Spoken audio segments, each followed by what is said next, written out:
Hi guys, it's me Ingrid with your Strigoi film update from inside the cemetery at Highgate, North London.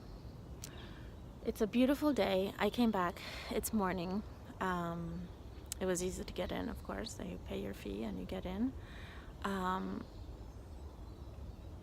It's a tremendous, really, place. I mean, I've been through a lot of cemeteries with this film, so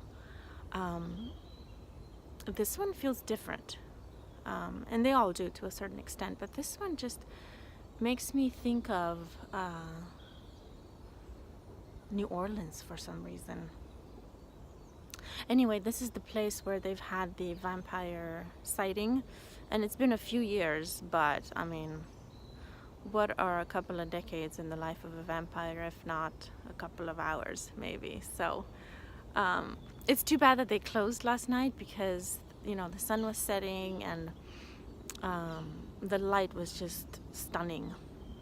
And then, you know, there's just something about going into the cemetery in the evening, which reminds me of when I was a little kid and I lived with my grandma. Her house was right on the edge of the cemetery, and in the winter we'd go sledding right through the graves.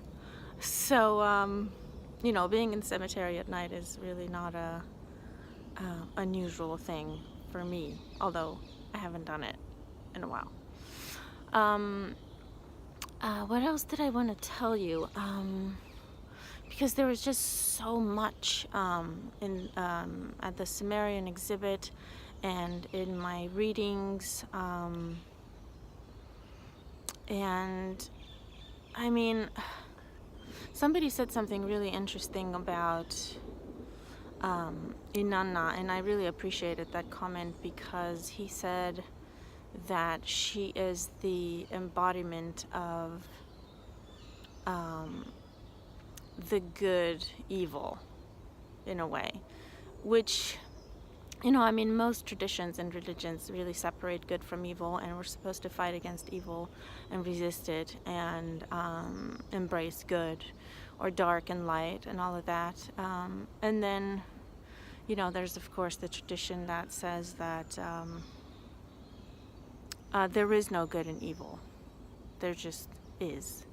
So of course that brings me to thinking about Strigoi and vampires and supernatural creatures that have a reputation for being evil or coming from an evil source, like Lucifer or Lilith, like I was saying yesterday, or the fallen angels. And I mean, and you'll see in the film, I got to interview a Greek Orthodox priest, and that took quite the effort to be able to do that. But the question that I asked him, one of the questions was, is there hope for someone who is supposedly born under an evil sign, or, you know, sort of a offspring of the devil? So he had his opinion, and also, I mean, his opinion, of course, is based on his studies and experience. So I value it for being coming from a place of some tradition or, you know, learning. But that again leaves me in that in-between space of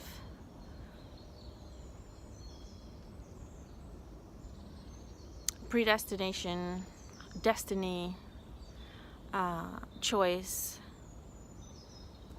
and the psychology of it all, you know. I mean, last night with the fox and the man, and of course I had to make a choice to say, oh, could that man be the fox? You know, and it was fun and it was delightful, and, you know, for me to tell him that he looked like a wizard, and for him to tell me that I look like some magical creature as well. It's just, I guess it's just a way to communicate, and in the play of it all. So I'm rambling a little bit. I'm gonna walk around a bit more and take some photos that I'll post on my Instagram. I'll post my Instagram handle in the comments if you'd like to see. But I'm really glad to be here. And if that vampire who lives here is around, although it's so sunny, I don't know. Anyway, if I see him, I may be here for a while, because can you imagine all the stories? I mean, I'm gonna want to hear them all and tell them all to you. So I'll see you later. Bye.